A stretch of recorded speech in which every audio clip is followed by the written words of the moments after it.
नहमदुहु व नुसल्ली अला रसूलिहिल करीम अम्मा बाद फ़ाऊज़ु बिल्लाहि मिनश शैतानिर रजीम बिस्मिल्लाहिर रहमानिर रहीम रब्बि इश्रह ली सदरी व यस्सिर ली अमरी वहलुल उक़दतम मिन लिसानी यफ़क़हू क़ौली रब्बि ज़िदनी इल्मा रब्बि ज़िदनी इल्मा रब्बि ज़िदनी इल्मा अल्लाहुम्मा फ़क़्क़िहना फ़िद्दीन।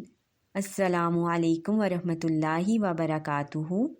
जन्नत पर बयान का सिलसिला जारी है और पिछले बयान में हमने जन्नत की शान के मुतल्लिक आयात और अहादीस के साथ देखा, जिसमें जन्नत के जो दरवाज़े हैं उनका ज़िक्र किया गया कि जन्नत के 8 दरवाज़े हैं और उन लोगों का ज़िक्र किया गया कि वो आखिर कौन से लोग हैं, कि वो किस तरह के वो आमाल करेंगे कि उनके लिए जन्नत के 8 दरवाज़े खोल दिए जाएंगे और कहा जाएगा कि जहाँ से चाहो तुम दाखिल हो जाओ।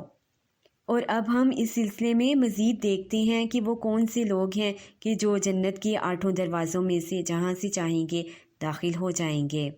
इब्ने माजा से रवायत है, हज़रत अनस बिन मालिक रज़ी अल्लाह ताला अन्हो से रवायत है कि आप सल्लल्लाहु अलैहि वसल्लम ने फरमाया, जिस मुसलमान के 3 नाबालिग बच्चे फ़ौत हो गए और इसने सब्र किया तो वो बच्चे इसे जन्नत के 8 दरवाज़ों पर मिलेंगे और वो जिस दरवाज़े से चाहेगा दाखिल हो जाएगा।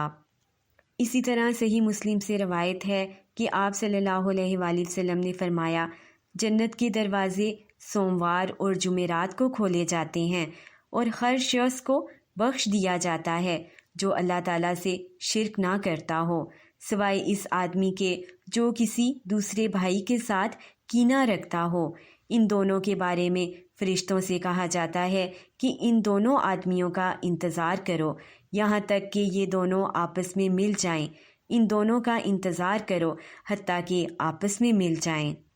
इस हदीस से हमें मालूम हुआ कि शिर्क करने वाला और दिल में कीना रखने वाला जन्नत में दाखिल नहीं होगा और ना ही अल्लाह ताला उसकी बख्शिश करेगा। हज़रत अबादा बिन सामित रज़ी अल्लाह ताला अन्हो से रवायत है कि आप सल्लल्लाहु अलैहि वसल्लम ने फरमाया, जन्नत में 100 दर्जे हैं, हर 2 दर्जों के दरमियान ज़मीन व आसमान के बराबर फ़ासला है। सबसे आला तरीन दर्जे का नाम फ़िरदौस है। फ़िरदौस से जन्नत की 4 नहरें निकलती हैं और फ़िरदौस के ऊपर अल्लाह ताला का अर्श है। जब भी अल्लाह ताला से जन्नत का सवाल करो तो फ़िरदौस का ही सवाल करो। इसे तिरमिज़ी ने रवायत किया है। इस हदीस से भी हमें जन्नत की शान के मुतल्लिक मालूम होता है कि जन्नत के 100 दर्जे हैं। और फिर आप सल्लल्लाहु अलैहि वसल्लम ने इस हदीस में फ़रमाया कि अल्लाह ताला से जब भी जन्नत का सवाल करो तो हमने क्या मांगना है, जन्नत अल फ़िरदौस ही मांगनी है। इसी तरह जन्नत की शान के मुतल्लिक हमें एक और हदीस से मालूम होता है जिसे मुस्लिम ने रवायत किया है कि आप सल्लल्लाहु अलैहि वसल्लम ने फरमाया, जन्नती लोग अपने से ऊपर वाले मोहल्लात के जन्नतियों को देखेंगे तो ऐसा महसूस करेंगे जैसा कि दूर आसमान के मशरकी और मगरबी किनारे पर कोई तारा चमक रहा है। इतना फासला जन्नतियों के बाहमी दर्जात के फ़र्क की वजह से होगा। सहाबा इकराम ने अर्ज़ किया, या रसूल अल्लाह सल्लल्लाहु अलैहि वसल्लम, इस बुलंद मुकाम पर अंबिया के अलावा और कौन पहुँचेगा? आप सल्लल्लाहु अलैहि वसल्लम ने इरशाद फरमाया, क्यों नहीं पहुँचेगा? कसम इस ज़ात की जिसके हाथ में मेरी जान है, वो लोग इन दर्जों में होंगे जो अल्लाह पर ईमान लाए और रसूलों की तस्दीक की।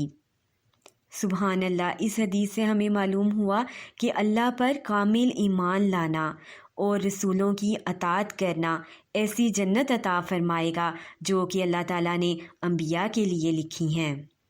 अल्लाह ताला हमारे भी ईमान को कामिल ईमान बना दे और हमें सुन्नत पर चलने वाला बना दे। आमीन सुम्मा आमीन। हज़रत अबू सईद खुदरी रज़ी अल्लाह ताला अन्हो से रवायत है कि आप सल्लल्लाहु अलैहि वसल्लम ने फरमाया, अल्लाह ताला के लिए एक दूसरे से मोहब्बत करने वालों के घर जन्नत में तुम्हें इस तरह नज़र आएंगे जैसे मशरिक़ या मगरिब से तुलू होने वाला सितारा। लोग पूछेंगे, ये कौन हैं? इन्हें बताया जाएगा, ये अल्लाह के लिए एक दूसरे से मोहब्बत करने वाले लोग हैं। इसे अहमद ने रवायत किया है। جنت کی شان پر احادیث اگر دیکھی جائیں تو ہمیں معلوم ہوتا ہے کہ جنت عدن، جس کو اللہ تعالیٰ نے اپنے ہاتھ سے تعمیر فرمایا ہے۔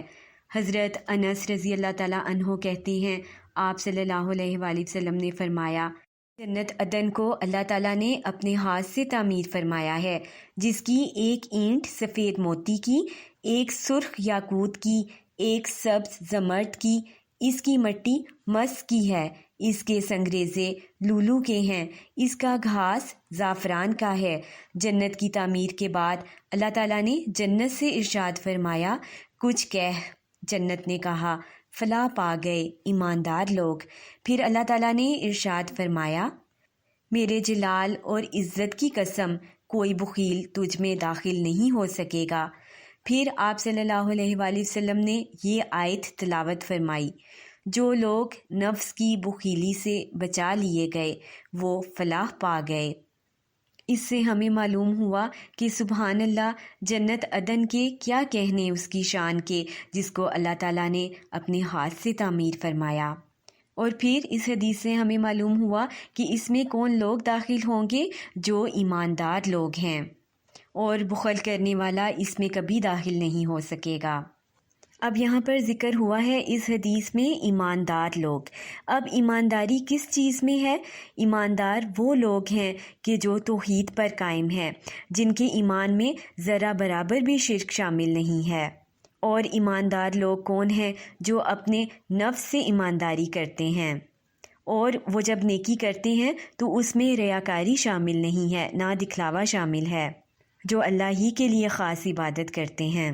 اور ایسے لوگ ناپ تول میں کمی نہیں کرتے، اور نہ ہی وہ لوگوں کو دھوکہ دیتے ہیں، اور جن کا دل تکبر سے پاک ہے، ایسے لوگ ہی ایماندار لوگ ہیں۔ اور بخیل کون ہے؟ کہ اللہ کے دیے ہوئے مال کو وہ خرچ نہیں کرتے، نہ صدقہ خیرات کرتے ہیں، اور نہ ہی زکوٰۃ ادا کرتے ہیں۔ حضرت عبداللہ بن قیس رضی اللہ تعالیٰ عنہ اپنے والد سے روایت کرتے ہیں کہ آپ صلی اللہ علیہ وآلہ وسلم نے فرمایا، جنت میں موتی کا ایک خولدار خیمہ ہوگا جس کی چوڑائی 60 میل ہوگی۔ اس خیمے کے ہر کونے میں مومن کی بیویاں ہوں گی، جنہیں دوسرے محل کے لوگ دوری اور وسعت کی وجہ سے نہیں دیکھ سکیں گے۔ مومن آدمی ان بیویوں کے درمیان چکر لگاتا رہے گا۔ اسے مسلم نے روایت کیا ہے۔ جنت کی شان کا اس حدیث سے بھی معلوم ہوتا ہے کہ آپ صلی اللہ علیہ وآلہ وسلم نے فرمایا، جنت میں ایک بازار ہے جس میں ہر جمعے کے دن جنتی لوگ آیا کریں گے۔ شمال کی طرف سے ایک ہوا چلے گی جس کا گرد و غبار مشک اور زعفران پر مشتمل ہوگا۔ جب وہ جنتیوں کے چہروں پر اور کپڑوں پر پڑے گا تو اس سے ان کے حسن و جمال میں اضافہ ہو جائے گا۔ جب وہ پلٹ کر اپنے گھر آئیں گے تو ان کی بیویوں کا حسن و جمال بھی پہلے سے زیادہ ہو چکا ہوگا۔ بیویاں اپنے مردوں سے کہیں گی، واللہ تمہارا حسن و جمال ہمارے بعد تو بہت بڑھ گیا ہے۔ جنتی لوگ کہیں گے، واللہ ہمارے بعد تمہارا حسن و جمال بھی پہلے سے بہت بڑھ گیا ہے۔ اسے مسلم نے روایت کیا ہے۔ اللہ تعالیٰ کل امت مسلمہ کو جنت عطا فرمائے، آمین ثم آمین۔